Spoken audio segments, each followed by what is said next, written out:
2 Petrus pasal 1.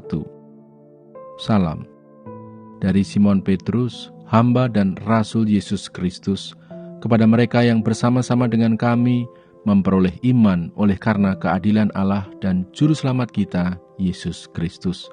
Kasih karunia dan damai sejahtera melimpahi kamu oleh pengenalan akan Allah dan akan Yesus Tuhan kita. Panggilan dan pilihan Allah.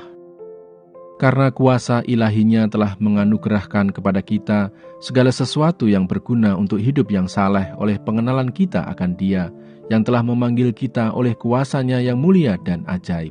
Dengan jalan itu, Ia telah menganugerahkan kepada kita janji-janji yang berharga dan yang sangat besar, supaya olehnya kamu boleh mengambil bagian dalam kodrat ilahi dan luput dari hawa nafsu duniawi yang membinasakan dunia. Justru karena itu kamu harus dengan sungguh-sungguh berusaha untuk menambahkan kepada imanmu kebajikan, dan kepada kebajikan pengetahuan, dan kepada pengetahuan penguasaan diri, kepada penguasaan diri ketekunan, dan kepada ketekunan kesalehan, dan kepada kesalehan kasih akan saudara-saudara, dan kepada kasih akan saudara-saudara kasih akan semua orang. Sebab apabila semuanya itu ada padamu dengan berlimpah-limpah, kamu akan dibuatnya menjadi giat dan berhasil dalam pengenalanmu akan Yesus Kristus, Tuhan kita. Tetapi barang siapa tidak memiliki semuanya itu, ia menjadi buta dan picik, karena ia lupa bahwa dosa-dosanya yang dahulu telah dihapuskan. Karena itu, saudara-saudaraku, berusahalah sungguh-sungguh supaya panggilan dan pilihanmu makin teguh. Sebab jikalau kamu melakukannya, kamu tidak akan pernah tersandung. Dengan demikian, kepada kamu akan dikaruniakan hak penuh untuk memasuki kerajaan kekal, yaitu kerajaan Tuhan dan Juru Selamat kita, Yesus Kristus. Karena itu aku senantiasa bermaksud mengingatkan kamu akan semuanya itu, sekalipun kamu telah mengetahuinya dan telah teguh dalam kebenaran yang telah kamu terima. Aku menganggap sebagai kewajibanku untuk tetap mengingatkan kamu akan semuanya itu selama aku belum menanggalkan kemah tubuhku ini. Sebab aku tahu bahwa aku akan segera menanggalkan kemah tubuhku ini sebagaimana yang telah diberitahukan kepadaku oleh Yesus Kristus, Tuhan kita. Tetapi aku akan berusaha supaya juga sesudah kepergianku itu, kamu selalu mengingat semuanya itu. Nubuat tentang kemuliaan Kristus telah digenapi. Sebab kami tidak mengikuti dongeng-dongeng isapan jempol manusia ketika kami memberitahukan kepadamu kuasa dan kedatangan Tuhan kita Yesus Kristus sebagai Raja, tetapi kami adalah saksi mata dari kebesarannya. Kami menyaksikan bagaimana Ia menerima kehormatan dan kemuliaan dari Allah Bapa ketika datang kepadanya suara dari Yang Maha Mulia yang mengatakan, "Inilah anak yang kukasihi, kepadanyalah aku berkenan." Suara itu kami dengar datang dari sorga ketika kami bersama-sama dengan Dia di atas gunung yang kudus. Dengan demikian, kami makin diteguhkan oleh firman yang telah disampaikan oleh para nabi. Alangkah baiknya kalau kamu memperhatikannya sama seperti memperhatikan pelita yang bercahaya di tempat yang gelap sampai fajar menyingsing dan bintang timur terbit bersinar di dalam hatimu. Yang terutama harus kamu ketahui ialah bahwa nubuat-nubuat dalam kitab suci tidak boleh ditafsirkan menurut kehendak sendiri, sebab tidak pernah nubuat dihasilkan oleh kehendak manusia, tetapi oleh dorongan Roh Kudus orang-orang berbicara atas nama Allah. Yeskel pasal 41. Kemudian dibawanya aku ke dalam ruang besar bait suci, dan ia mengukur tiang temboknya, yang sebelah sini 6 hasta tebalnya, dan yang sebelah sana 6 hasta juga. Lebar pintu itu adalah 10 hasta, dan lebar dinding sampingnya adalah 5 hasta sebelah sini, dan 5 hasta sebelah sana. Panjang ruang besar diukur juga 40 hasta, dan lebarnya 20 hasta. Lalu ia sampai ke ruang dalam. Ia mengukur tiang temboknya, tebalnya 2 hasta, dan lebar pintu sendiri 6 hasta, dan lebar dinding sampingnya 7 hasta sebelah sini, dan 7 hasta sebelah sana. Ia mengukur panjang ruang dalam itu 20 hasta, dan lebarnya 20 hasta, sesuai dengan lebar ruang besar.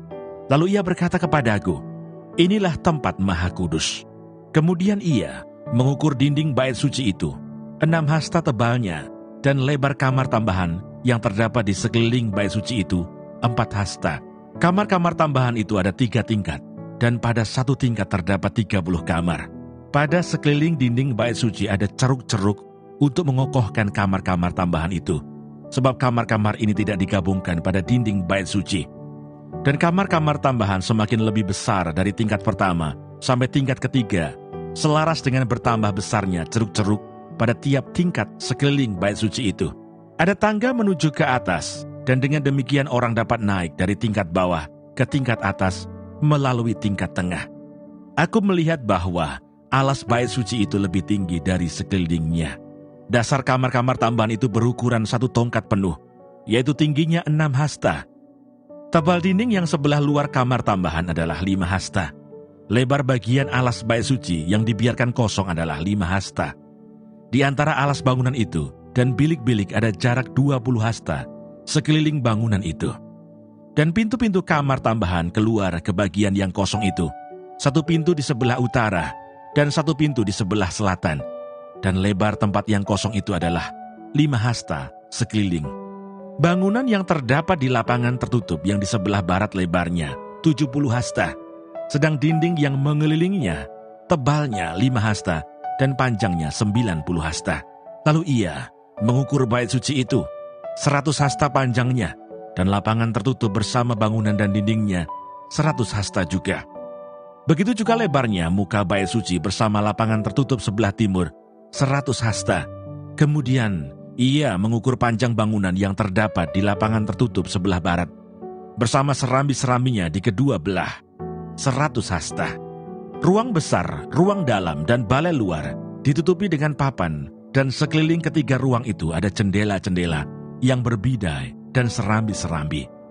Di hadapan ambang itu, seluruh bait suci ditutupi dengan papan, mulai dari lantai sampai ke jendela-jendelanya. Sedang jendela-jendela ini terlindung sampai bagian atas pintu dan ruang dalam dan juga di luar. Dan di seluruh dinding bagian dalam dan bagian luar terukir gambar-gambar kerub dan pohon-pohon kurma, di antara 2 kerub dan sebatang pohon kurma, dan masing-masing kerub itu mempunyai 2 muka. Dari sebelah yang satu muka manusia, dan dari sebelah yang lain muka singa yang menghadap ke pohon kurma itu. Dan begitulah dibuat di seluruh bait suci. Dari lantai sampai ke atas pintu terukir kerub-kerub dan pohon-pohon kurma pada dinding. Tiang-tiang pintu dari ruang besar adalah 4 persegi, dan di hadapan tempat Maha Kudus ada sesuatu yang kelihatan menyerupai mezbah dari kayu. Tingginya 3 hasta, panjangnya 2 hasta, dan lebarnya 2 hasta. Sudut-sudutnya serta alasnya dan dindingnya dari kayu. Ia berkata kepadaku, inilah meja yang ada di hadirat Tuhan. Ruang besar mempunyai 2 daun pintu, dan tempat Maha Kudus juga mempunyai 2 daun pintu. Pada pintu-pintu itu ada 2 daun pintu yang dapat berputar, 2 daun pintu pada pintu yang satu, dan 2 daun pintu pada yang lain. Pada pintu-pintu ini juga, yaitu pintu-pintu ruang besar, terukir kerub-kerub dan pohon-pohon kurma, seperti pada dinding-dinding. Di muka balai bait suci itu, yaitu di luar, ada tangga kayu. Pada kedua dinding samping dari balai itu, ada jendela-jendela yang berbidai dan ukiran pohon-pohon kurma. Yehezkiel pasal 42. Bilik-bilik untuk imam-imam. Lalu diiringnya aku ke pelataran luar bagian utara, dan dibawanya aku ke bilik-bilik sebelah utara yang berhadapan dengan lapangan tertutup dan berhadapan dengan bangunan yang di ujung barat. Panjang bangunan bilik-bilik itu di sebelah utara ialah 100 hasta dan lebarnya 50 hasta. Berhadapan dengan yang 20 hasta dari pelataran dalam dan berhadapan dengan lantai batu yang terdapat di pelataran luar. Ada serambi yang berhadap-hadapan dan yang bertingkat-tingkat. Di depan bilik-bilik itu ada gang menuju ke dalam yang lebarnya 10 hasta dan panjangnya 100 hasta, dan pintu-pintu masuknya adalah di sebelah utara. Bilik-bilik di tingkat atas adalah lebih kecil dari bilik-bilik di tingkat bawah, dan tingkat menengah dari bangunan itu, oleh karena serambi-serambi itu memakan lebih banyak tempat dari bilik-bilik itu. Sebab bilik-bilik itu bertingkat 3 dan tidak mempunyai tiang-tiang seperti yang ada di pelataran luar. Itulah sebabnya bilik-bilik atas lebih kecil dari bilik-bilik bawah atau tengah. Di luar ada tembok yang sejajar dengan barisan bilik-bilik, berdekatan dengan pelataran luar, dan terdapat di hadapan bilik-bilik, panjangnya 50 hasta. Sebab barisan bilik yang berbatasan dengan pelataran luar, panjangnya adalah 50 hasta. Tetapi barisan bilik yang berbatasan dengan bait suci, panjangnya 100 hasta. Di bagian bawah bilik-bilik ini, terdapat pintu masuk dari jurusan timur. Kalau orang dari pelataran luar ingin masuk ke dalamnya, dan pintu itu terdapat pada pangkal tembok luar. Di sebelah selatan di hadapan lapangan tertutup itu, dan di hadapan bangunan yang di ujung barat, ada juga bilik-bilik, dan di depannya ada gang. Bilik-bilik ini serupa dengan bilik-bilik yang di sebelah utara, panjangnya dan lebarnya, pintu-pintu keluar dan rancangannya, seperti pintu-pintu masuk di sebelah utara. Begitulah pintu-pintu masuk bilik-bilik yang di sebelah selatan. Ada juga pintu pada pangkal jalan yang melintang di sisi tembok, yaitu pintu dari jurusan timur, kalau orang ingin masuk ke dalam bilik-bilik. Lalu ia berkata kepadaku, bilik-bilik yang di utara dan bilik-bilik yang di selatan, yang menghadap ke lapangan tertutup, itulah bilik-bilik kudus, di mana imam-imam yang mendekat kepada Tuhan, memakan persembahan-persembahan maha kudus. Di sana mereka akan menaruh persembahan-persembahan maha kudus, korban sajian, korban penghapus dosa, dan korban penebus salah, sebab tempat itu kudus. Kalau para imam masuk ke tempat kudus, mereka tidak akan keluar ke pelataran luar, sebelum mereka menanggalkan pakaian mereka di sana, yang dipakainya waktu menyelenggarakan kebaktian, sebab pakaian-pakaian itu adalah kudus. Mereka harus memakai pakaian yang lain, barulah mereka boleh datang ke tempat umat Tuhan. Ukuran-ukuran lingkungan bait suci. Sesudah ia selesai dengan mengukur seluruh bangunan dalam itu, ia mengiring aku menuju pintu gerbang yang menghadap ke sebelah timur, lalu mengukur sekeliling lingkungan bait suci itu. Ia mengukur sisi timur dengan tongkat pengukur, 500 hasta menurut tongkat pengukur. Lalu ia berputar dan mengukur sisi utara, 500 hasta menurut tongkat pengukur. Ia berputar lagi ke sisi selatan dan mengukurnya, 500 hasta menurut tongkat pengukur. Kemudian ia berputar ke sisi barat dan mengukurnya, 500 hasta menurut tongkat pengukur. Keempat sisinya diukur. Sekeliling lingkungan itu ada tembok, panjangnya 500 hasta dan lebarnya 500 hasta, untuk memisahkan yang kudus dari yang tidak kudus. Demikianlah pembacaan firman Tuhan hari ini.